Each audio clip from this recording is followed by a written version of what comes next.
This is the brief on the 1929 stock market crash, focusing on Black Thursday and Black Tuesday. So, the story of the 29 crash, it's way more than just stocks. It's really about how this huge party, the Roaring 20s, just crashed and burned. We're talking a chaotic, leveraged financial mess that vaporized $14 billion in wealth, and yeah, it changed American finance forever.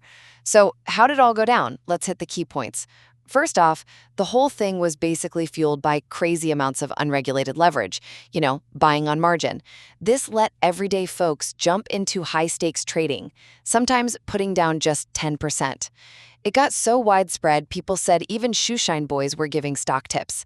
Kind of tells you the market was way too popular and, frankly, built on shaky ground.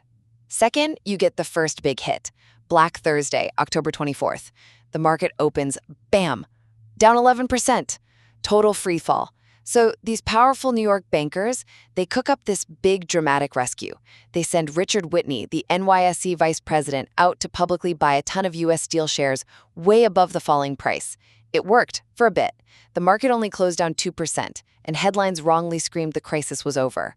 Finally, that banker rescue? Yeah, pure illusion. It bought them maybe 2 days.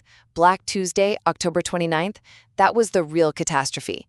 A record 16.4 million shares dumped as everyone panicked. Market tanks another 12%. And it wasn't just investors getting wiped out. This kicked off bank runs. In 1930 alone, over 1,300 banks failed, taking people's savings because there was no insurance. This disaster basically forced the creation of the safety nets we have now, like the SEC and the FDIC. Really, the total collapse of trust back in 29 just shattered the old unregulated system and made today's financial safeguards pretty much inevitable.